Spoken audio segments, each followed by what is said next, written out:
तौर पर तो बात एक ही है।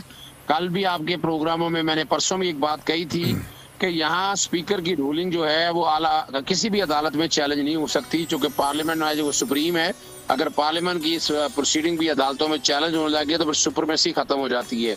आज वकला अदालत को मुतमिन नहीं कर सके, ना वो बता सके कि किस बुनियाद पर ये रूलिंग जो है वो अदालत में चैलेंज की जा सकती है। स्पीकर ने अपने इख्तियारात का इस्तेमाल किया है।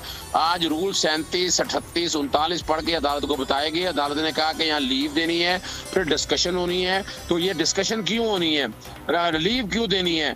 अगर वो लीव रिफ्यूज कर दे तो ये यानी स्पीकर के इख्तियारात बड़े वाज़ेह तौर पर हैं। तो और अजहर साहब, अदालत में भी ये रिमार्क्स आए हैं, समाअत मुलतवी हो गई और अदालत से भी ये बात आई है कि डिप्टी स्पीकर ने स्पीकर के इख्तियारात का इस्तेमाल किया है। जी, आइन के तहत स्पीकर डिप्टी स्पीकर के इख्तियारात इस्तेमाल कर सकता है। और वैसे भी क्या हुआ था आपको पता होगा कि उनके अगेंस्ट इन्होंने वोट फॉर नो कॉन्फिडेंस लेकर आए थे। वोट ऑफ नो कॉन्फिडेंस बाकायदा फाइल किया गया था और वैसे और किसी ने एतराज वैसे भी डिप्टी स्पीकर के ऊपर उठाया नहीं है। जब डेफिनेशन देखी जाए, स्पीकर की डेफिनेशन में डिप्टी स्पीकर शामिल होता है और डिप्टी स्पीकर को पूरा इख्तियार है रूलिंग पास करने का। और इन इख्तियारात को इस्तेमाल करते हुए उन्होंने ये बाकायदा ऑर्डर रूलिंग पास की है। और सिर्फ इसी हद तक नहीं है, बल्कि रूलिंग का भी तज़किरा आया।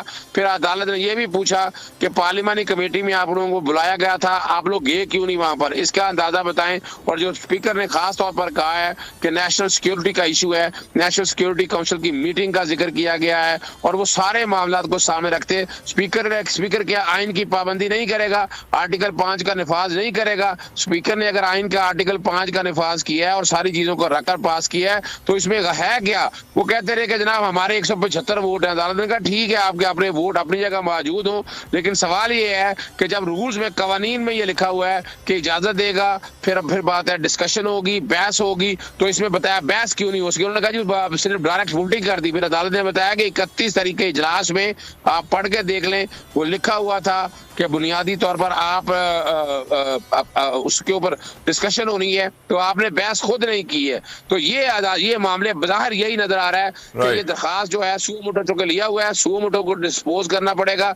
बाकी जो दरखास्तें सुप्रीम कोर्ट बार ने या किसी ने दी हैं वो काबिल अखराज लग रही हैं। यानी क्या तहरीक अदम एतमाद दोबारा आ सकती है? चांसेस हैं या बिल्कुल 0% चांसेस हो गए क्योंकि असेंबलियां डिसॉल्व हो गई है, अब इलेक्शन की तरफ जाएंगे? और बड़ा जबरदस्त सवाल पैदा हुआ है कि ये 3 से 7 दिनों के अंदर इस पे वोटिंग होनी थी या बहस होनी थी, ये 8वें दिन हुई है। तो 8वें दिन के मतलब है वो खत्म हो गई है। 7 दिन जब पूरे हो गए हैं तो फिर आगे ये भी अदालत का सवाल था। उसमें बताने की कोशिश की, आइन के आर्टिकल 254 का सहारा लेने की कोशिश की गई, लेकिन सवाल बड़ा सीधा सा है कि ये नेगेटिव वर्ड्स में आया हुआ है 3 से लेकर 7 दिनों के अंदर। तो बज़ाहिर मैं तो यही कह सकता हूँ कि अभी अपोजिशन के लीडर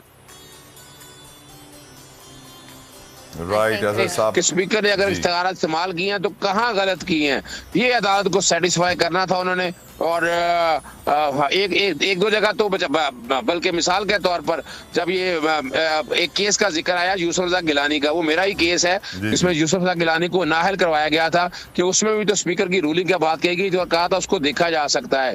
फिर अदालत को बताया कि वो आइन के आर्टिकल 63(2) के तहत है और वो इख्तियार दिया है उसको कि वो अगर कोई सवाल ऐसा आ जाए डिस्क्वालिफिकेशन के हवाले से आए तो उसने वो देखना है। अगर वो नहीं देखता, वो जो कि एक डिटर्मिनेशन है, तो उसमें फिर स्पीकर को इख्तियार अपनी जगह मौजूद है। मगर ये 3 मेंबर जजमेंट थी, 5 मेंबर जजमेंट ये मौजूद है, जिसमें आला अदालतों ने भी रिसेंटली यूसुफ रज़ा गिलानी का इस्लामाबाद हाई कोर्ट ने भी करार दे दिया बड़ा वजाहत के साथ कि स्पीकर की रूलिंग वो कोई मुदाखलत नहीं कर सकता है।